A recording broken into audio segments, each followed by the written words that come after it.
उन्होंने आव देखा ना ताव, शाप दे दिया।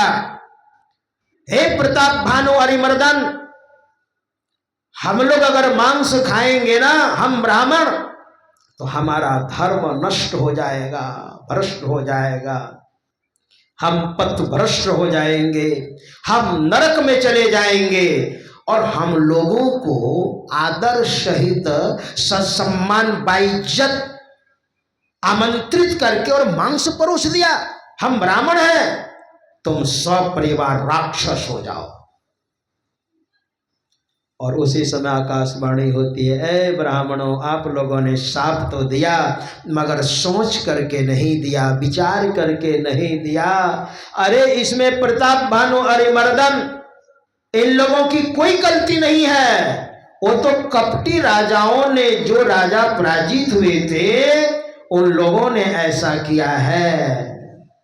लेकिन ब्राह्मणों ने कहा, प्रभु अब तो हम लोगों ने शाप दे दिया, मृषा न होई देव ऋषि भाषा, उमा सो बचन हृदय धरी राखा।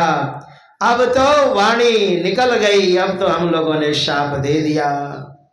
वही प्रताप भानु अरिमर्दन धर्म रुचि नाम का मंत्री, ये तीनों मंत्री बन गया विभीषण जी, और प्रताप भानु अरिमर्दन, कुंभकर्ण और रावण।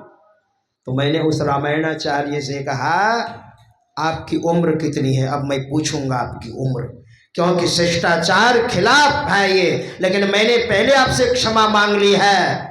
आपकी उम्र कितनी है? कहा 70 वर्ष। मैंने कहा 6 महीने में बालक का अन्नप्राशन होता है धर्मशास्त्र के अनुसार। 6 महीने का हो जाए ना तो अन्नप्राशन संस्कार होता है बालक का, उसके पहले मत खिलाइएगा।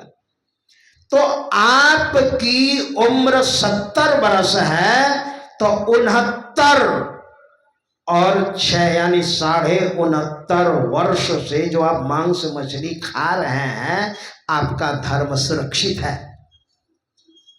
अभी भी कहते हैं कभी काल होली में नवरात्रा में खा ही लेते हैं, तो अभी तक आपका धर्म सुरक्षित है। पूरी रामायण आपने कंठाग्र कर लिया है। और मेरा पैर पकड़ लिया उसने, मैं तो बच्चा था उसके सामने में।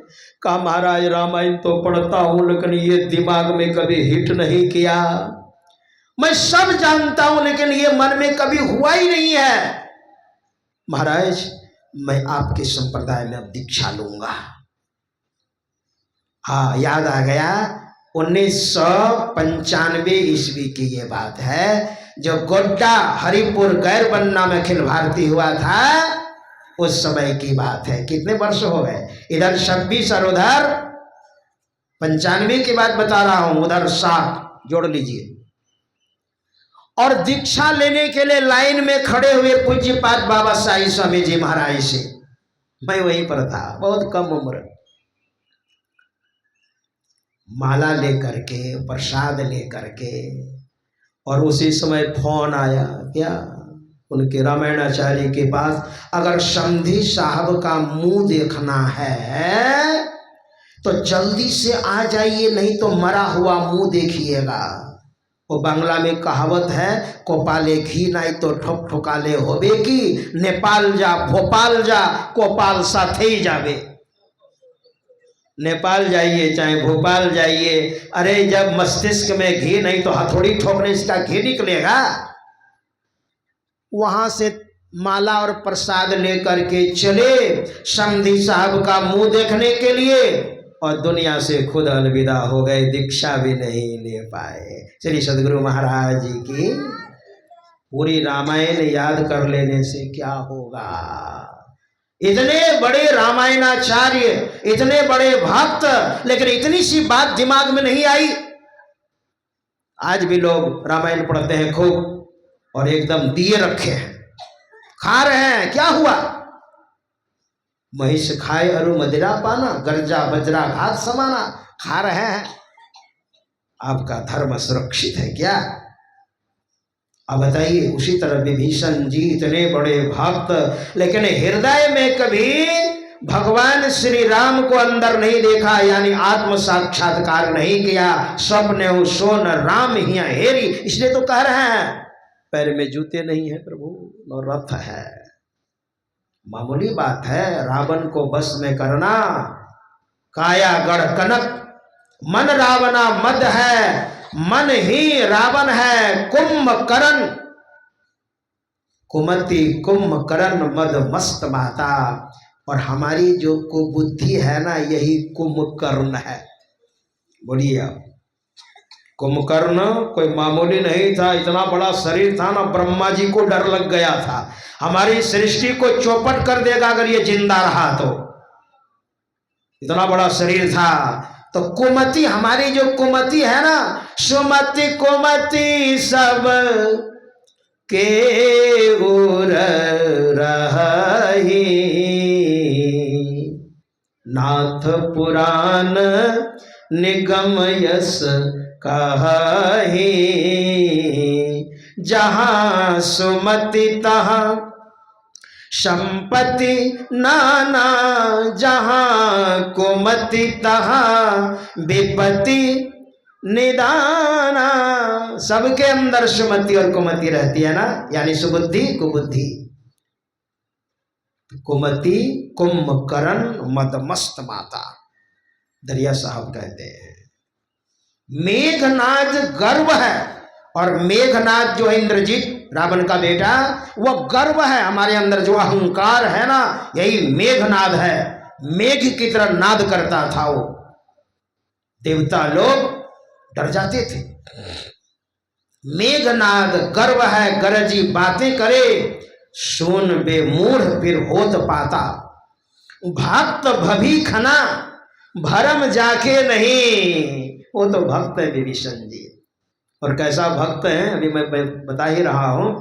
भक्त भविखना भरम जाके नहीं, और राम के काम में आप राता। भगवान का काम तो कर रहे हैं विभीषण जी, भजन कर रहे हैं, है ना।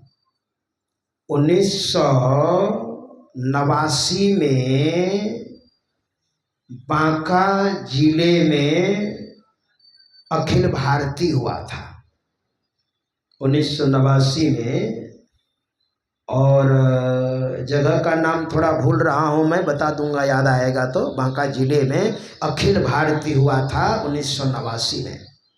वहाँ पर पूज्यपाद राम लगन बाबा, जो गुरु महाराज के व्हीलचेयर चलाते थे,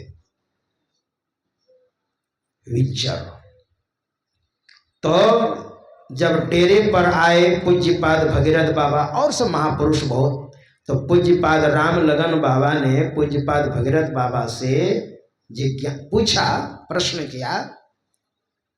आपस में बात करते थे, उसी लफ्ज में मैं उसी शब्द में आपको सुना देता हूँ। हे रे, तो सब जो बिंदु के व्याख्या करे देख लो छे बिंदु। किसने कहा? पूज्यपाद राम लगन बाबा, बड़े सिद्ध पुरुष थे। कहे स्थान है परिमाण नहीं, न लंबाई है न चौड़ाई है, तो बिंदु देख लो छे। नए हुजूर नए देख लो छिए। पूज्यपाद राम लगन बाबा ने कहा, मैंने देखा है बिंदु को, है ना, मैंने बिंदु को देखा है। और बिंदु कैसे होता है, मैंने बिंदु को देखा है। वहां बहुत सारे भक्त थे, बहुत सारे साधु थे, कैटेगरी है कि नहीं? हाँ, कैटेगरी है कि नहीं? उसी तरह से विभीषण जी कैसे है? भक्त भविखना भरम जाके नहीं, राम के काम में आप राता। राम के कार्य में तो रत तो है, लेकिन किस तरह के भक्त हैं जो उनको डर लग रहा है। नाथ न रथ नहीं तन पद त्राना, के ही विधि जीता वीर बलवाना। तो भगवान कहते हैं, सुनहु सखा कहा कृपा निधाना, जेहि जय हो यशो स्यंदन आना। अब सुनो, मैं कह रहा हूं विभीषण जी, सौरज धीरज तेहि रथ चाका, सत्यशील दृढ़ ध्वजा पताका, बल विवेक दम परहित घोरे, क्षमा कृपा समता जुझोरे, ईश भजन सारथी सुजाना, बिरति चरम संतोष कृपाना। अब भगवान श्री राम कहने लगे, सुनो पहले तो सुनो सखा, कह कृपा निधाना, सुनो। और सबसे पहले क्या कहा? सौरज और धीरे